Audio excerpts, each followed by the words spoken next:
অভিনয় করতে গেলে এবার আরও কয়েকটা জিনিসের উপর খুব দখল থাকা দরকার আমার যা মনে হয়। একটা হচ্ছে যে কথাগুলোর উপর, যে কথাটাই আমি বলি না কেন সেটা টেক্সটের মতন করে বলি বা নিজের ভেতর থেকে যেভাবে আসছে রিয়াকশনটা সেভাবে বলি না কেন, কথা কথাটা যেন দর্শকের কানে ঠিক মতন পৌঁছায়, এবং কথাটার যে কিভাবে কি মানে বাচিক দিকটা সেটা কিরম হবে সেটাও খুব নজর দেওয়া দরকার। মানে আমরা কথা চালানোর সময় অনেক কথা একটু আমাদের রামলিং হয়, তাই না? কিন্তু আহ, কিন্তু নাটকের ক্ষেত্রে সেটা হলে একটু দৃষ্টিকটু বা কানে লাগে। তো সেই জায়গাগুলোকে একটু খেয়াল রাখা।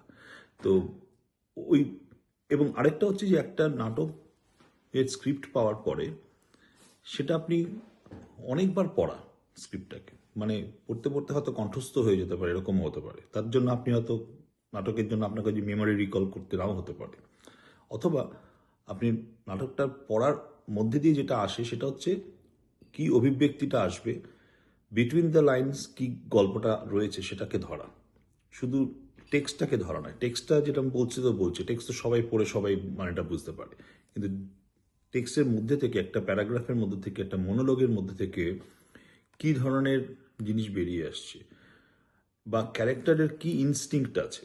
মানে এবারে যদি ইনস্টিংক্টে আসে সেটা আরেকটা মজার জিনিস, এবং এটা হয়তো আপনারা অনেক জায়গায় শুনে থাকবেন বা দেখেছেন, যে আমরা যখন কোনো একটা কিছু অভিব্যক্তি করি সেটাকে যদি কোনো একটা অ্যানিমেল ইনস্টিংক্টের সঙ্গে আমরা যদি কানেক্ট করতে পারি, যে আমি যদি রেগে যাই বা আমার যদি কারোর ওপর কোনো মানে বিষোদ্গার করতে হয়, সেখানে আমি কোন অ্যানিম্যালটার ক্যারেক্টারটাকে আমি ফলো করব।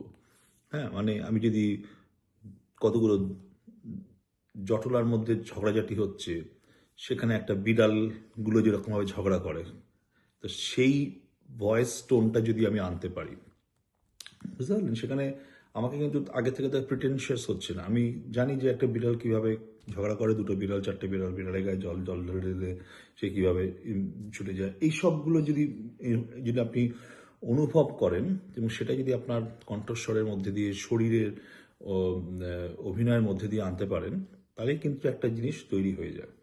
তো যেটা বললাম বাচিক একটা দিক যেরকম, তেমনি অ্যানিমাল ইনস্টিংক্টটাকেও যে আনা যেতে পারে, যে কি ধরনের আমি ওই সময়ের জন্য আমি কি ধরনের অ্যানিমাল ইয়েটাকে প্রভাব ফেলবো, তাহলেও কিন্তু অনেক সময় খুব দেখা যায় যে নাটকটা একটা অন্যরকম লাগছে বা দেখতে আহ, অনেকটা মানে বলিষ্ঠ লাগছে। আরেকটা হয় যে একটা ক্যারেক্টার থ্রু অ্যান্ড থ্রু সেটা হয়তো একটা মেটেরিয়ালিস্টিক ক্যারেক্টার হতে পারে। মেটেরিয়ালিস্টিক ক্যারেক্টার মানে হচ্ছে যাতে সে একটা, ধরুন একজন বাড়ির দাদা, পাঁচজনের পাঁচ ভাইয়ের এক বড়দা, সে হচ্ছে খুব শান্ত চরিত্রের লোক, রাইট? তাহলে আপনি কি শান্ত চরিত্র মানে কি আপনি খুব স্লো হাঁটবেন? শান্ত চরিত্র মানে কি আপনি খুব আস্তে কথা বলবেন? সেটা জানি না, সেটা টেক্সট বলে দেবে যে কি ধরনের সে ভদ্রলোক। সে হয়তো শান্ত চরিত্র মানে এই নয় যে সে একদম আস্তে কথা বলে, সে হয়তো শান্ত চরিত্র মানে মনের দিক থেকে সে হয়তো খুব calm and quite and right point of decision নেয়, সেরকম কিছু। কিন্তু তার মেটেরিয়াল ফ্লো হচ্ছে is kind of an air, যেমন বাতাস যেরকম চারিদিকে ছড়িয়ে বেড়ায়, সব জায়গায় নিয়ে নেয়, সে হচ্ছে সেরকমই একটা পরিবারের লোক। তার মানে তার ক্যারেক্টারটা হচ্ছে একটা মেটেরিয়াল ক্যারেক্টার, সেটা আর্থ মেটেরিয়াল ক্যারেক্টার, বা বা এটা একটা একটা একটা একটা ক্যারেক্টার যেটাকে আপনি নিজের মধ্যে ইমবাইব করার চেষ্টা করছেন। তো সেই নাটক করতে গেলে তখন যদি আপনি যদি ওগুলো খুঁজে বেড়ান না, একটা নাটকের টেক্সট পড়ার পরে, যে আমি এখানে কি, আমি কেন, আমি কি করতে চলেছি, আমি সেইগুলোকে ধরতে পারলে দেখবেন আপনার ক্যারেক্টারটা অটোমেটিকলি সেভাবে বিল্ড হচ্ছে। বা হতে পারে আপনার মধ্যে দুই তিন রকমের ক্যারেক্টার মিশে আছে, কিন্তু তার মধ্যে একটাকে ধরার চেষ্টা করবেন। সব কিছু ধরলে পরে কিন্তু নাটক করা যাবে না, তখন কিন্তু লোকেও কনফিউজড হয়ে যাবে যে এটা কী ধরনের। তাই জন্য যে কোনো একটা ক্যারেক্টারকে ধরে এবং সেটাকে জাস্টিফাই করা যায়, হ্যাঁ আমি ওই ধরনের, আমি একটা কুকুরের মতন লোক যে বিশ্বস্ত, আবার আমি এয়ার যেখানে আমি শান্ত। কারণ আমার ক্যারেক্টার অ্যানিমাল ইনস্টিংক্ট হচ্ছে ডগ, বাট আমার মেটেরিয়াল ইনস্টিংক্ট হচ্ছে ইয়ার। তো এই রকম কম্বিনেশনসগুলো যদি রাখা যায় বা যদি ভাবা যায়, তাহলে দেখা যাবে আপনার অভিনয়ের দিকটা, মানে যে দেখছে তার আরও অনেক ভালো লাগছে।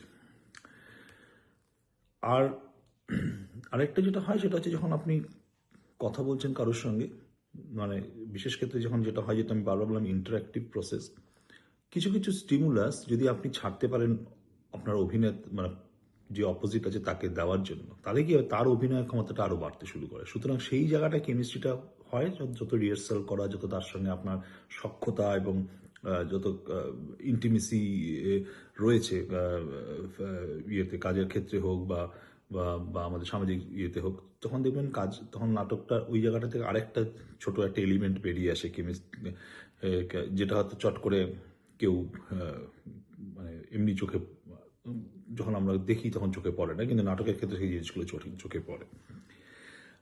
আর সব থেকে বড় যেটা সেটা হচ্ছে নাটক করতে গিয়ে অভিনয় যেটা বলি, সেখানে অভিনয়টা না করাটাই হচ্ছে অভিনয়। যদি অতি অভিনয় করতে শুরু করে দিই তখন সেটা একটা মেলোড্রামাটিক লেভেলে চলে যায়। সেটা আমার মনে হয় যে বর্তমানে যারা নাটক ভালোবাসে বা করতে চান বা করে, তারা সেই জিনিসগুলোকে খুব একটা হয়তো মানে গ্রহণযোগ্যভাবে মানে পর্যায়ে রাখে না। তাই জন্য একটু সাবডিউড, খুব অল্পভাবে নয়েজটাকে কন্ট্রোল করা, তাতে হয়তো আপনার মানটা একদম সুপারলেটিভ, একদম 100-100 পাবেন না, কিন্তু আপনি ওর কাছাকাছি যেতে পারবেন। কিন্তু যদি বেশি অতি অভিনয়তে চলে যান, তাহলে সেই জায়গাটায় কি হবে, লোকে বোঝা যায় যে আপনি অভিনয় করার চেষ্টা করছেন বা অভিনয় করতে চাইছেন। বুঝতে পারছেন তো? যেমন আমি যদি আজকে এখানে কথা বলতে আসবো বলে আমি যদি একদম পুরো একটা টেক্সট নিয়ে কাগজ নিয়ে বসে কথা বলতাম, তাহলে কিন্তু আপনাদের কিন্তু কতটা ভালো লাগতো আমি জানি না, কিন্তু আমার হয়তো বলাটা আরো খুব ভালো হতো। আমি হয়তো 100% এর থেকে হয়তো আমি বেটার বলতে পারতাম, কারণ আমার কাছে লাইনগুলো সব বলা আছে। কিন্তু যেহেতু নেই, যেহেতু আমি বলতে বলতে মেমোরিকে আনার চেষ্টা করছি, তার মধ্যে একটা ফ্লুইডিটি বা একটা লুসিডিটি আপনি হয়তো খুঁজে পেতে পারেন। তো এই একই ব্যাপার যে আপনি যখন নাটক করতেও যাচ্ছেন, আপনার কাছে টেক্সটটা তৈরি আছে, আপনি জানেন যে এই গল্পটা এরকম, আমাকে এরকমভাবে ট্রাভার্স থ্রু করতে হবে নাটকের মধ্যে, আমাকে কাউকে হিট করতে হবে বা কাউকে ভালোবাসতে হবে বা কারোর সঙ্গে আমার কোনো অন্য রকমের কেমিস্ট্রি বিল্ড হতে পারে। তো সেইগুলোকে আপনি যখন জানতে পারছেন, তাহলে আপনি সেইভাবে নিজেকে যদি প্লেস করতে থাকেন, তাহলে দেখবেন অটোমেটিক্যালি সেই সিনগুলো আস্তে আস্তে তার ডেভেলপড হচ্ছে সেইভাবে। তো এই আমার মনে হয় আজকে আমরা অনেকটাই প্রায় প্রায় 15-20 মিনিট নিয়ে নিলাম, 15 মিনিটের ওপর তো নিয়ে নিয়েছি। তো আজকে আমি এইখানেই রাখি, কেন নাটক বলতে গেলে অনেক বলা যায়, কখনো সাক্ষাতে দেখা হলে আরও কথা হবে, নাটক নিয়ে আলোচনার তো শেষ নেই।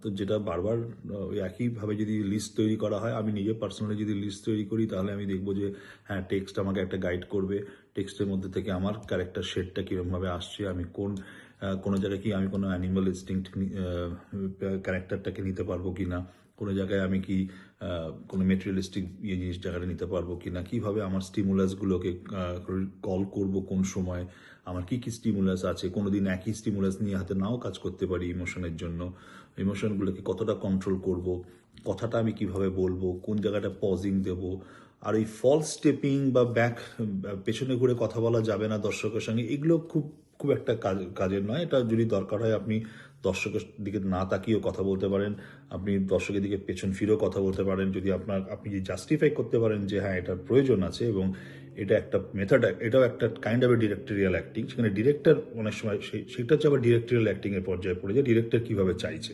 সেটা আজকে সেই ডিসকাশনটাতে আসছি না, কারণ ডিরেক্টরের একটা আলাদা ওয়ে অফ স্টাইল হতে পারে।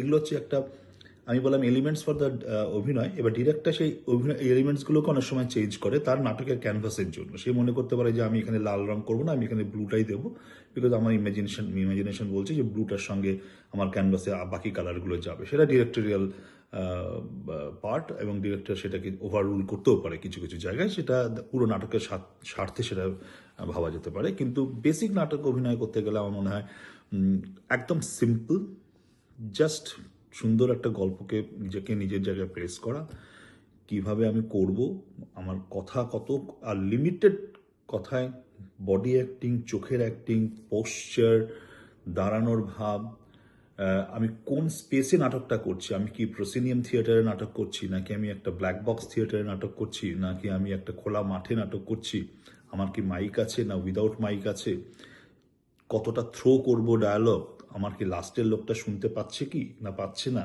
এই জিনিসগুলোকে খুব ভালোভাবে লক্ষ্য রাখতে হবে। কারণ কথা যদি আপনার কথা কেউ না শোনে লাস্টের লোক, তার কাছে কিন্তু নাটকটা বলতেই পারেন যে বার্টল ব্রেক্স তো বলেছেন যে হ্যাঁ আমার কথা ইজ নট দ্যাট ইম্পর্টেন্ট। অ্যালিনেশনে বলেছেন না যে আমি এটা সামনে একটা গ্লাস তুলে দেবো, আমার এই পাশে ফরাসি ভাষায় নাটক হোক আর ওখানে একটা স্প্যানিশ লোক দেখুক, সে তার যেন বোঝার ক্ষমতা থাকে। একদম ঠিক, কিন্তু তা সত্ত্বেও যদি আমার যদি অডিয়েন্স যদি একই ধরনের অডিয়েন্স থাকে, তাকে যদি মানে নাটক আমার তুলে ধরতে চাই, সেখানে যদি আমার কথাটা সে না শুনতে পায়, তাহলে অবভিয়াসলি তার জোরটা একটু কমে যাবে তার কাছে। তো সেই জিনিসগুলো একটু dialogue throwing, pausing, scanning of the text. যদি আপনি খুব টেক্সট, কিছু কিছু জায়গা আছে যেখানে আপনি টেক্সটের বাইরে যেতে পারবেন না, যার উপর কিউ করে হয়তো পরের লোকের কথা আছে, তো সেগুলোকে খুব সুন্দর করে স্ক্যানিং করে কথা বলা, কতটুকু বলবো, আহ, অল্প কোথায় ছাড়বো, কোথায় আমি দম নেব, কোথায় আমি দম ছাড়বো, গানের প্রভাব থাকলে গানের সুরের সঙ্গে আপনার কি হয়ে যাচ্ছে, বা কথাগুলোর মধ্যে যদি কোনো কবিতার ছন্দ থাকে না টেক্সটে, যে সেখানে আপনি টেক্সট থেকে বেরোতে পারবেন না, সেখানে আপনাকে একটা কবিতা, কবিতা মানে কবিতা as a not as a কবিতা, মানে কথাগুলোই হয়তো কবিতার ইয়েতে এসে গেল, যে একটা জায়গা থেকে শুরু হয়ে একটা জায়গা শেষ। এগুলো বোঝার জায়গা আছে, এগুলোকে তাই জন্য টেক্সটটাকে খুব প্রচুর reading, between the lines reading, নিজেকে ওই জায়গাটাকে নিয়ে যাওয়া, কী ধরনের অভিনয়তে আমি ঢুকবো, এবং ক্যারেক্টারটা অভিনয় স্টেজ থেকে বেরিয়ে আসার পরও যখন পরবর্তী সময় ঢুকছি, ক্যারেক্টারের মধ্যে থাকা, ওই বেরিয়ে এসে আমি ওয়েট করছি আমার কখন কল আসবে, ততক্ষণে আমি একটু গল্প করে নিলাম। মানে আমি বলছি এটা আশা করি কেউ করে না এটা আজকাল, কিন্তু আমি বলছি অনেক সময় দেখেওছি আমি, যে এবং অভিনয়টাকে ধরে রাখা till you are out of the sight of audience. অনেক সময় টুক করে বেরিয়ে গেল, অডিয়েন্স কিন্তু কোনা থেকে আপনাকে লক্ষ্য রাখছে যে মেয়েটি কিভাবে গেল বা ভদ্রলোক কিভাবে গেলেন। তো ওই জায়গাগুলোকে, খুব ছোট ছোট জায়গাগুলোকে ধরে রাখা, আর তার সঙ্গে তো বাকি লাইট প্রপস ইত্যাদি ইত্যাদি তো আছে, কিন্তু অভিনয় জায়গাটা আমার মনে হয় অভিনয়টা শুরু, মানে রিহার্সাল যেদিন থেকে শুরু হচ্ছে সেদিন থেকে অভিনয়টা শুরু হচ্ছে, বিভিন্ন ধাপে তার উত্তরণ ঘটছে, এবং গিয়ে আমরা আমরা যখন দিচ্ছি ফাইনাল প্রেজেন্টেশন, তখন তো তার একটা জায়গায় চলেই যাচ্ছে, সেই ভালো জায়গাটা। তো যাই হোক, আজকে আমি এই পর্যন্ত রাখছি। আপনাদের এই কর্মশালা, আবার বললাম যে খুব সফলতা পাক। সবাই নাটক নিয়ে চিন্তাধারা করছেন, এটা খুব ভালো জিনিস। আর আবার দেখা হবে কোথাও না কোথাও না কোথাও। আর যদি যদি কোনো প্রশ্ন থাকে অবভিয়াসলি আপনাদের আপনারা করতেই পারেন। অজয় আমার কন্ট্যাক্ট নাম্বার জানে, বা আরও আপনারা যে অনেকেই আছেন যারা আমাকে হয়তো চেনেন বা জানেন। অলওয়েজ নাটক নিয়ে কথা বলা যেতেই পারে, খুব ভালো জায়গা এটা কথা। ঠিক আছে, ভালো থাকবেন, আপনাদের কর্মসূচি চলতে থাকুক। ধন্যবাদ।